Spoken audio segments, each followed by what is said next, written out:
जय जय श्री राधे बांके बिहारी लाल की जय। साथियों, आज हम आपको वृंदावन के सप्त देवालयों के दर्शन कराएंगे जो कि अपने आप में बहुत ही अद्भुत होते हैं। वृंदावन के सबसे पुराने मंदिर जो सप्त देवालय हैं उनके बहुत ही अद्भुत दर्शन हैं। और उन देवालयों में से लगभग 3 देवालय ऐसे हैं जहां पर वीडियोग्राफी फोटोग्राफी बिल्कुल मना है। आखिर ऐसा क्यों होता है? क्यों वीडियोग्राफी और फोटोग्राफी इन मंदिरों में बंद कर देते हैं? तो उसका जो रहस्य है उसको हम आपको दर्शनों के बाद बताएंगे, क्योंकि आज हम वृंदावन के सप्त देवालयों के तो दर्शन करेंगे ही, लेकिन आपको ये भी हम बताएंगे कि क्यों वीडियोग्राफी नहीं करने दी जाती है। बांके बिहारी जी मंदिर में तो बिल्कुल भी नहीं करने दी जाती है। और हम आपको ब्रज के ऐसे अनेकों रहस्यमय स्थानों पर लेके जाते हैं जहाँ पर आपको बहुत ही अद्भुत दर्शन होते हैं। ये जो आप स्थान देख रहे हैं, ये स्थान भी एक ऐसा ही स्थान है। यहाँ पर एक सूर्य कुंड था और उस सूर्य कुंड पर हम आए, लेकिन अभी उस सूर्य कुंड तक यहाँ पर नहीं पहुँच पाए हैं। श्रीधाम वृंदावन में सप्त देवालय जो कि अपने आप में बहुत ही प्रसिद्ध हैं, और वृंदावन के बांके बिहारी जी के साथ में ही जो सप्त देवालय हैं, बांके बिहारी जी सप्त देवालयों में से नहीं आते हैं, लेकिन 3 देवालय ऐसे हैं जिसमें साक्षात श्री कृष्ण जी की छवि नजर आती है। अब वो कौन कौन से देवालय हैं, उन सभी देवालयों के आज हम आपको दर्शन कराने वाले हैं, क्योंकि इसमें हम आपको राधा रमण जी के दर्शन कराएंगे, गोकुलानंद जी के दर्शन कराएंगे, गोविंद देव जी के दर्शन और मदन मोहन जी के दर्शन, राधा श्याम सुंदर जी के दर्शन। सप्त देवालयों में से बहुत ही अद्भुत दर्शन हैं। तो आप इस वीडियो को अंत तक देखें और उस रहस्य को भी जानें कि आखिर क्यों इन देवालयों में फोटोग्राफी बंद रहती है। क्या होता है जब लोग जबरदस्ती फोटोग्राफी कर लेते हैं, उनके साथ क्या घटना घटती हैं। तो इस वीडियो को अंत तक आप देखें और इस रहस्य को जरूर जानें। और अगर आप चैनल पर पहली बार आए हैं तो हमारे इस चैनल को अभी के अभी आप सब्सक्राइब कर लें, जिससे आपको ब्रज की ऐसी अनेकों लीलाओं से हम अवगत करा सकें, क्योंकि हम ब्रज के ऐसे ऐसे स्थानों पर जाते हैं जहां पर पहुंचना बहुत ही मुश्किल होता है।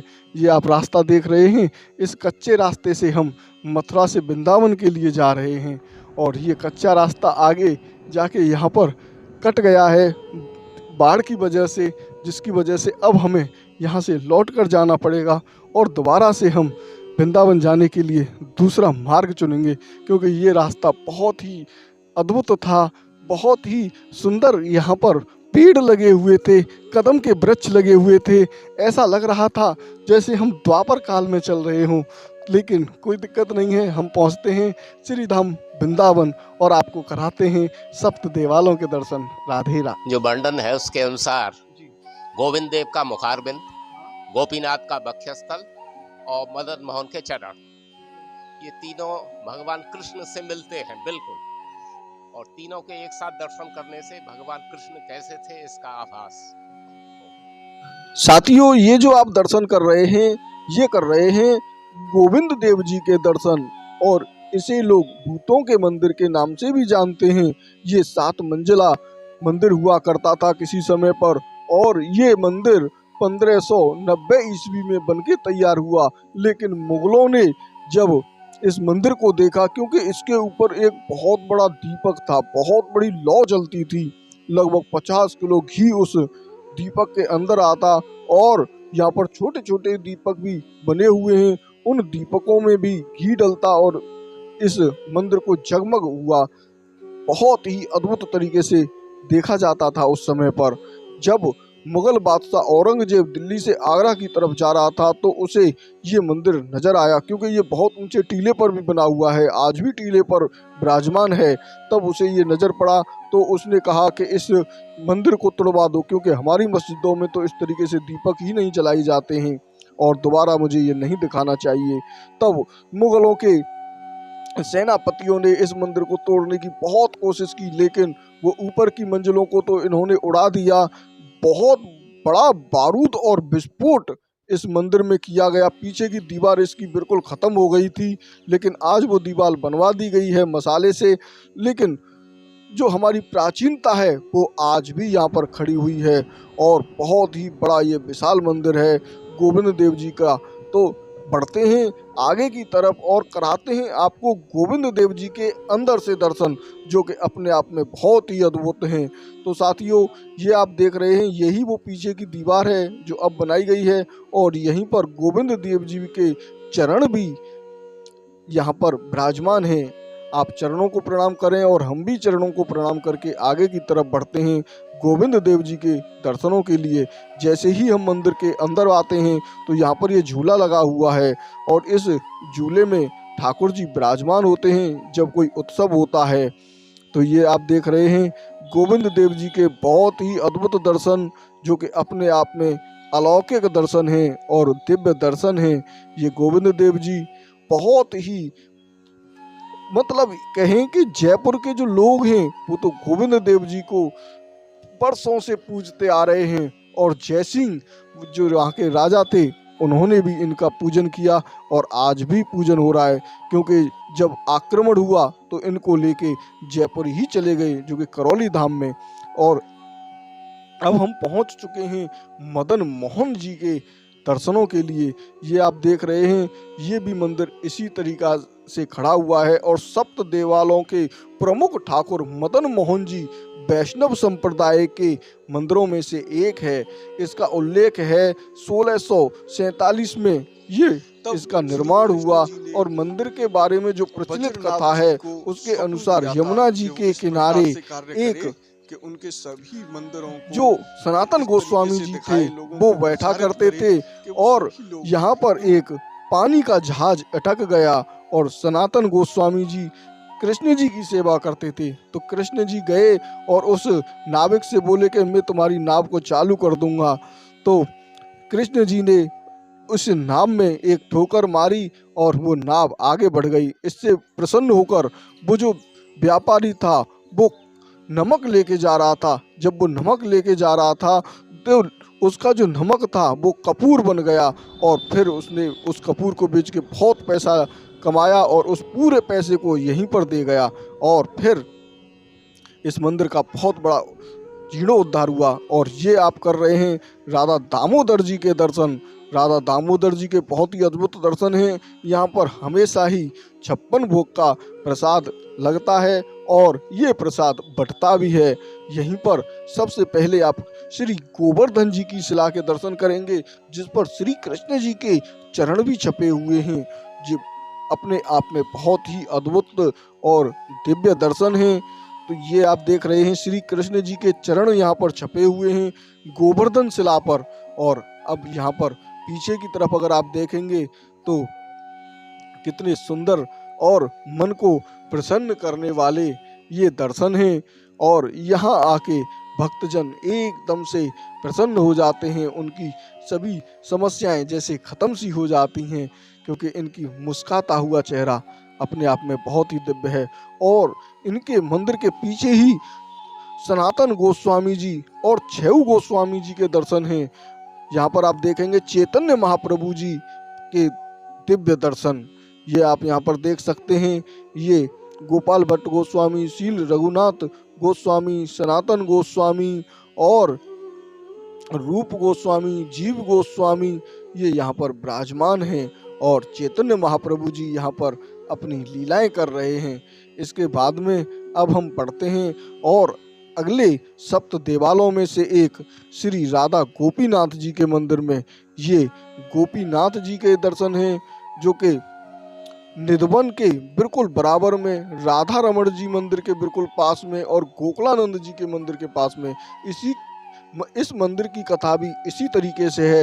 इसको भी मुगलों ने खूब तोड़ा, लेकिन आज भी ये मंदिर खड़ा हुआ है। इसका भी अस्तित्व वो मिटा नहीं पाए हैं। तो चलते हैं, करते हैं यहाँ के अद्भुत दर्शन। यहाँ के बहुत ही अद्भुत और दिव्य दर्शन है। ये मंदिर नया बना हुआ है अभी।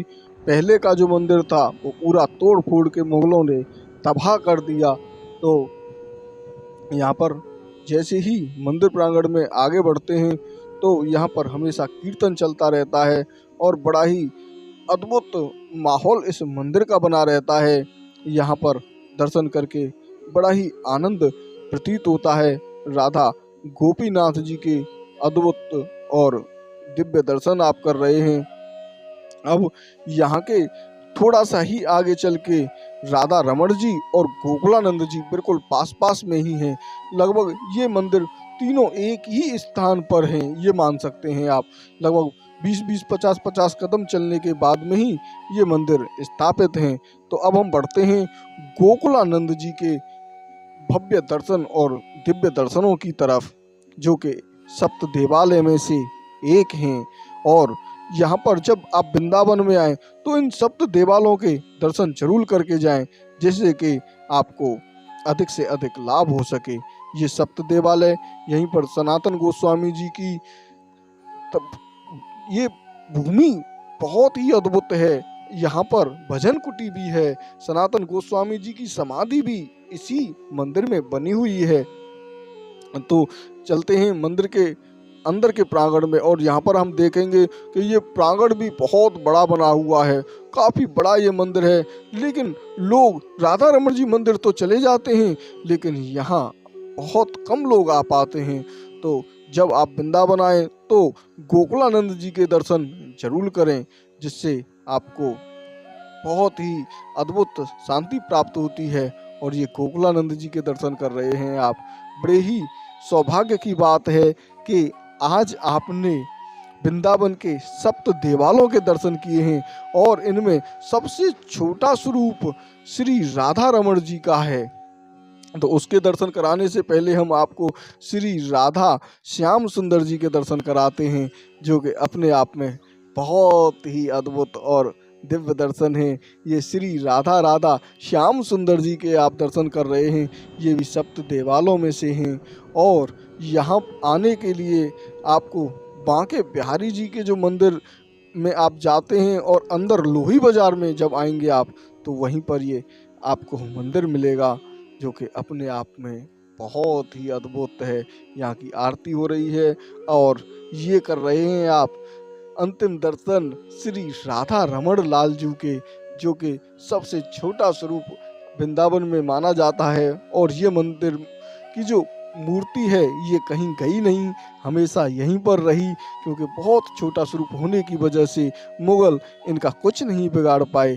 तो साथियों, अब आपको उस रहस्य के बारे में अवगत कराते हैं, क्यों फोटो नहीं खींचते हैं बांके बिहारी जी मंदिर में, क्यों नहीं वहाँ के सेवायत खींचने देते हैं फोटो और वीडियो। तो बात उस समय की है जब कैमरे वाली रील होती थी, और फोटो जब खींचते तो उस कैमरे की रील में बांके बिहारी जी का फोटो नहीं आता था। इसी प्रकार ब्रज में अनेकों मंदिर हैं, उनके भी फोटो नहीं आए। और जब ब्रजभूमि नामक फिल्म बनी तो उसमें बहुलावन नामक एक स्थान है, वहाँ पर चैतन्य महाप्रभु जी की और वल्लभाचार्य जी की महाप्रभु जी की बैठक है। और उस बैठक में जब एक व्यक्ति ने जबरदस्ती अपना कैमरा ऑन किया और वीडियो बनाने की कोशिश की तो वो बेहोश हो गया। तब से वहाँ पर कोई भी किसी भी तरीके की वीडियोग्राफी नहीं होती है।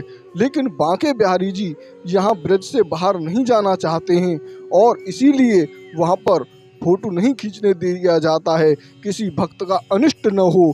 इन कारणों से बिहारी जी के फोटो और सप्त देवालयों के कुछ मंदिरों के फोटो इसीलिए नहीं खींचने जाते हैं कि किसी भी भक्त के साथ कोई अनिष्ट कार्य न हो जाए। तो साथियों, आपने हमारा ये वीडियो अंत तक देखा, उसके लिए बहुत बहुत धन्यवाद। आप ज़्यादा से ज़्यादा लोगों के पास शेयर करें, और चैनल पर पहली बार जुड़े हैं तो हमारे चैनल को अभी सब्सक्राइब करके बेल आइकन वाले ऑल वाले बटन को ज़रूर दबा लें, क्योंकि हम ब्रज के अनेकों मंदिरों के दर्शन आपको कराते हैं और रहस्यमयी स्थानों पर जाते हैं, जिसकी संपूर्ण जानकारी आप लोगों को प्राप्त होती है हमारे चैनल के माध्यम से। तो ये बांके बिहारी जी के दर्शन आप कर रहे हैं, बहुत ही अद्भुत और दिव्य। साथियों, अब हम आपको मिलते हैं किसी और मंदिर में रहस्यमयी स्थानों की जानकारी लेकर। राधे श्याम, बांके बिहारी लाल की जय। जय जय श्री राधे। आप सभी लोगों को जय।